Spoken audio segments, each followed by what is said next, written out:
Hello नमस्कार दोस्तों। स्वागत है आपका मेरे यूट्यूब चैनल GS51 में। तो साथियों आज हम पढ़ेंगे अक्षांश एवं देशांतर रेखाओं के बारे में। जी हाँ, ग्लोब पर अक्षांश और देशांतर रेखाओं की स्थिति कैसी होती है। तो आइए स्टार्ट करते हैं और सबसे पहले आपको होली की हार्दिक शुभकामनाएं। चलिए स्टार्ट करते हैं। तो दोस्तों जैसे कि आप यहाँ पर देख पा रहे हैं, ये ग्लोब है और ग्लोब पर ये जो जाल आप रेखाओं का बना हुआ देख पा रहे होंगे, ये जो जाल है, इन्हीं रेखाओं को अक्षांश एवं देशांतर रेखाएं कहा जाता है। चलिए दोस्तों चलते हैं नेक्स्ट पेज पर और देखते हैं अक्षांश और देशांतर रेखाएं किस प्रकार से होती हैं। तो सबसे पहले आप यहाँ पर एक ये ग्लोब का मैप देख पा रहे होंगे। तो दोस्तों मैंने जो इस सेट किया हुआ है, इस तरीके से सेट किया गया है कि इस पर आपको बहुत महत्वपूर्ण क्वेश्चनों के आंसर मिल जाएंगे। बस आप कुछ समय मेरे साथ बने रहिए। अभी आप देखिए, सर्वप्रथम इसमें लिखा है कि ग्लोब का आविष्कार मार्टिन बेहम ने किया था। किसने किया था? मार्टिन बेहम ने ग्लोब का आविष्कार किया था। और दोस्तों मार्टिन बेहम ने जब ग्लोब का आविष्कार किया तो इस पर जो रेखाएं बनाई, इसमें कुछ अक्षांश रेखाएं और कुछ देशांतर रेखाएं इस पर बनाई गई थी। तो दोस्तों आइए बात करते हैं देशांतर रेखाओं के बारे में। तो दोस्तों ये जो आप मैप देख पा रहे हैं, ग्लोब का नक्शा आप यहाँ पर देख पा रहे हैं, इसका ये जो रेखाएं हैं इस प्रकार से, जो रेखाएं उत्तर से दक्षिण ध्रुव को मिलाती है, जो रेखाएं उत्तर से दक्षिण ध्रुव को मिलाती है, देशांतर रेखाएं कहलाती है। और दोस्तों इनकी जो संख्या है वो 360 होती है। कितनी होती है? 360। तो 360 इनकी संख्या होती है, 360। अब दोस्तों हमारी जो पृथ्वी है वो भी 360 डिग्री घूमती है, अपनी पृथ्वी पर घूमती है 360 डिग्री। तो दोस्तों अगर मैं आपसे कहूँ कि पृथ्वी एक घंटे में कितनी घूमती है, तो यहाँ से बड़ी आसानी से हम निकाल सकते हैं, क्योंकि 360 डिग्री पृथ्वी घूमती है 24 घंटे में। 24 घंटे में तो इसे काटो, 6 छंग 36, 6 चौक 24 और ये 60, तो 15 चौक के 60। तो दोस्तों 15 डिग्री घूमती है ये एक घंटे में। पृथ्वी एक घंटे में 15 डिग्री घूमती है, ये भी आपको याद रखना है। तो दोस्तों भूमध्य रेखा पर इसके बीच की जो दूरी है, दोस्तों ये भूमध्य रेखा है, ये जो आप देख रहे हैं, और इसके बीच की जो दूरी है, ये यहाँ से और यहाँ तक जो दूरी होती है, यानी कि दो देशांतरों के बीच में जो दूरी होती है वो होती है आपकी 111.32, यानी कि 111.32 किलोमीटर ये दूरी होती है। और दोस्तों ये दूरी केवल भूमध्य रेखा पर ही होती है। जैसे जैसे आप ध्रुव की ओर बढ़ते हैं ये दूरी कम होती चली जाती है। तो दोस्तों यहाँ से हमें कितनी जानकारी मिलती है? ग्लोब का आविष्कार मार्टिन बेहम ने किया था। उत्तर से दक्षिण जो रेखाएँ होती है वो देशांतर रेखाएं कहलाती है। इनकी संख्या 360 होती है, बीच की दूरी 111.32 होती है। पृथ्वी एक घंटे में 15 देशांतर घूमते हैं। यहाँ से हमें इतनी जानकारी मिलती है। चलिए चलते हैं नेक्स्ट पेज पर और देखते हैं वहाँ से हमें क्या जानकारी मिलती है। तो दोस्तों 1 डिग्री देशांतर घूमने में या पृथ्वी को 1 डिग्री देशांतर दूरी चलने में 4 मिनट का समय लगता है। ठीक है, ये तो आप वहाँ से भी निकाल सकते हैं जहाँ मैंने आपको 15 बताया था। अब दोस्तों यहाँ से देखते हैं, अब बात करते हैं इन्हीं रेखाओं में एक 180 डिग्री की प्रधान यमोत्तर रेखा होती है जो समय का निर्धारण करती है। अब दोस्तों पूरी दुनिया का जो समय है, पूरे विश्व का जो समय है, वो इसी रेखा द्वारा तय किया जाता है। ये रेखा मोस्ट इम्पोर्टेंट होती है। तो दोस्तों बात करते हैं, इस रेखा को किसी देश से ना लेकर सिर्फ समुद्र से इसको लिया गया है। और दोस्तों समुद्र में इसको कई कई जगह मोड़ा भी गया है, जिससे कि किसी देश की को ये बांटे ना, तो इसीलिए इसको मोड़ा गया है। साइबेरिया को अलास्का से अलग करने के लिए इसे 75 डिग्री उत्तरी अक्षांश से ये पूर्व की ओर मोड़ी गई है और बेरिंग सागर में ये पश्चिम की ओर मोड़ी गई है। तो दोस्तों जैसे ही इसमें कोई जलयान जाता है, सपोज करो ये हमारी कोई रेखा है और इधर टाइम प्लस में चलता है और इधर टाइम माइनस में चलता है। अगर कोई जलयान इधर से इधर जाता है तो उसे एक दिन बढ़ाना पड़ता है, अगर इधर से वो इधर आता है तो उसे एक दिन कम करना पड़ता है। अगर यहाँ पर 20 तारीख है तो दोस्तों यहाँ वो 21 तारीख में पहुँच जाता है।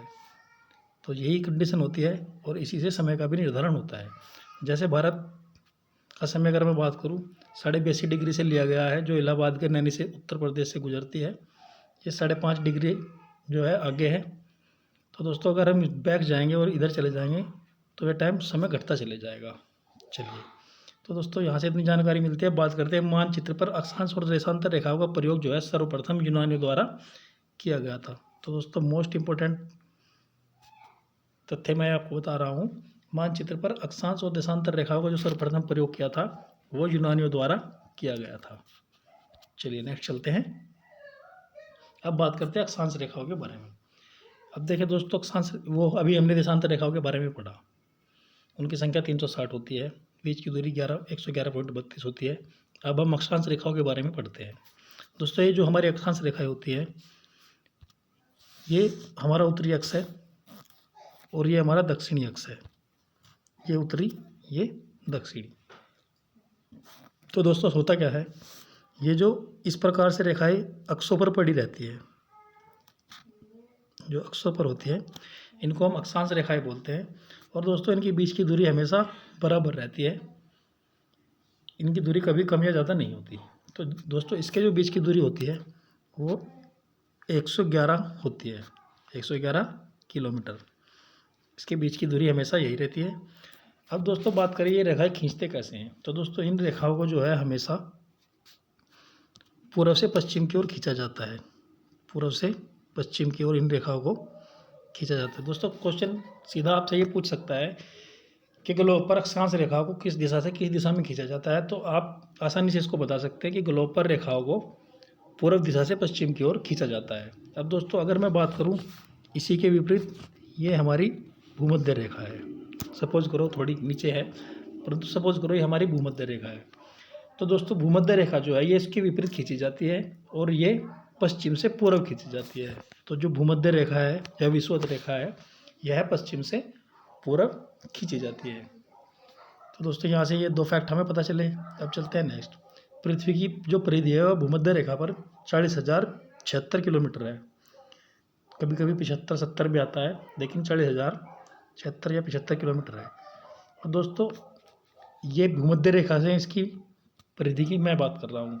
और अगर मैं बात करूँ ध्रुवों से, दोस्तों ये हमारे ध्रुव है, अगर मैं ध्रुवों से ऐसे इसकी बात करूँ तो दोस्तों ये मात्र 40,007 या 8 किलोमीटर होती है, लेकिन ओवरऑल इसमें 40,000 आप लगभग में मान सकते हैं। तो दोस्तों इसका मतलब यह है कि हमारी पृथ्वी पूर्णतः गोल ना होकर थोड़ी चपटी है। अब आप ये भी जान चुके होंगे कि हमारी पृथ्वी थोड़ी चपटी है। तो दोस्तों अब बात करते हैं इनकी जो अक्षांश रेखाओं की संख्या होती है वो कितनी होती है। दोस्तों अगर मैं बात करूं, अगर इन दो बिंदुओं को छोड़ दिया जाए, इसे और इसे, क्योंकि दोस्तों ये बिंदु होते हैं, तो कुल जो रेखाएं हैं वो 179 होती है, 179 होती है बिंदुओं को छोड़कर। अगर दोस्तों ये क्वेश्चन पेपर में ना हो और पूछ लिया जाए तो कुल रेखाएं कितनी है सभी, तो दोस्तों बिंदुओं को भी मिला लिया जाए तो 181 होती है बिंदुओं को भी मिलाकर। तो दोस्तों ये भी बहुत महत्वपूर्ण फैक्ट है, आप इसको भी याद रखिएगा। अब दोस्तों दो अक्षांश के बीच की दूरी को गोरे कहा जाता है। जैसे ये हमारे अक्षांश है और ये जो दूरी है इस दूरी को हम गोरे बोलते हैं। और दोस्तों दो देशांतर की जो दूरी होती है 1132 किलोमीटर, उसको हम जोन बोलते हैं। क्या बोलते हैं उसको? हम जोन बोलते हैं। दोस्तों मैं उम्मीद करता हूँ कि आप ये बात समझ चुके होंगे। चलिए नेक्स्ट चलते हैं। दो अक्षांशों के बीच में दूरी होती है दोस्तों, ये मैं भी आपको बता चुका हूँ, 111 किलोमीटर होती है, 111 किलोमीटर। अब दोस्तों कुछ महत्वपूर्ण फैक्ट मैं आपको बताने जा रहा हूँ। सर्वप्रथम विषुवत रेखा की लंबाई जानने का जो प्रयास किया था वो दोस्तों इरेटास्थनीज ने किया था। इरेटास्थनीज महोदय ने सर्वप्रथम विषुवत रेखा की लंबाई को जानने का प्रयत्न किया था, या भूमध्य रेखा की लंबाई को जानने का प्रयत्न किया था। मानचित्र पर देशांतर रेखा खींचने का प्रयास सर्वप्रथम हेरोडोटस ने किया था। हेरोडोटस जिसको हम हिस्ट्री का पिता, इतिहास का पिता कहते हैं। तो दोस्तों अब बात करते हैं दो अक्षांश व देशांतर के बीच का जो स्थान होता है उसको ग्रिड कहते हैं। तो दोस्तों कैसे कहते हैं? सपोज करो ये हमारे देशांतर हैं और ये अक्षांश है। तो दोस्तों ये जो बीच में आप स्थान देख रहे हैं, इसको मैं दूसरे रंग से कर देता हूँ। ये जो आप स्थान देख रहे हैं, ये जो जगह है या ये जो क्षेत्रफल, ये जगह आप देख रहे हैं, ये पूरा कॉलम जो आप यहाँ पर देख पा रहे हैं, इसी को हम ग्रिड बोलते हैं। क्या बोलते हैं इसको? हम ग्रिड।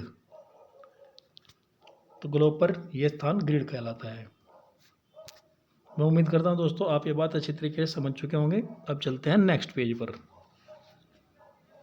अब दोस्तों इसी में एक अक्षांश होता है हमारा अश्व अक्षांश। अश्व अक्षांश होता क्या है? इसे हम घोड़ों का अक्षांश भी बोलते हैं। अब देखिए दोस्तों, हमारे ग्लोब पर या पृथ्वी पर 30 से 35 डिग्री उत्तरी अथवा दक्षिणी दोनों अक्षांशों पर ये पाए जाते हैं। दोस्तों होता क्या है, जैसे ये हमारी पृथ्वी है, ये हमारी पृथ्वी है और ये है भूमध्य रेखा। तो 30 से 35 यहाँ और 30 से 35 यहाँ पर, इस जगह पर ये देखने को मिलता है। तो दोस्तों प्राचीन काल में होता क्या था, जो स्पेन के व्यापारी होते थे वो जलयानों में घोड़ों को व्यापार करते थे, जलयानों में घोड़ों का व्यापार करते थे और घोड़ों को जलयानों में लादकर समुद्र के रास्ते से ले जाते थे। परंतु यहाँ पर क्या होता है, यहाँ पर उच्च वायु दाब रहता है और वह हवा इधर से ऐसे और इधर से ऐसे बीच में ऐसे प्रेशर डालती है, जिससे समुद्र में जो जलयान थे उनका प्रेशर नीचे की ओर लगता था, तो जलयान डूबने लगते थे। तो ये लोग क्या करते थे, घोड़ों को, जलयान को डूबने से बचाने के लिए कुछ घोड़ों को समुद्र में डाल देते थे, जिससे उसका वजन कम हो जाता था और जलयान डूबने से बच जाते थे। तो दोस्तों अक्सर ये घटना वहाँ पर होती रहती थी। तो इस घटना के लगातार होने के कारण, अक्सर ये घटना होने के कारण इन अक्षांशों का नाम अश्व अक्षांश पड़ गया। तो मैं उम्मीद करता हूँ दोस्तों आपको ये कंसेप्ट जो है क्लियर हो चुका होगा कि अश्व अक्षांश होता क्या है, हम उसको अश्व अक्षांश कहते क्यों हैं। तो दोस्तों वीडियो में मैंने आपको जितने भी तथ्य बताए हैं वो बहुत मोस्ट इंपॉर्टेंट तथ्य हैं। मैं उम्मीद करता हूँ ये आप लोग अच्छी तरीके से समझ गए होंगे। तो दोस्तों अगर आपको वीडियो पसंद आई हो तो प्लीज़ इसको लाइक करें और सब्सक्राइब करें। धन्यवाद।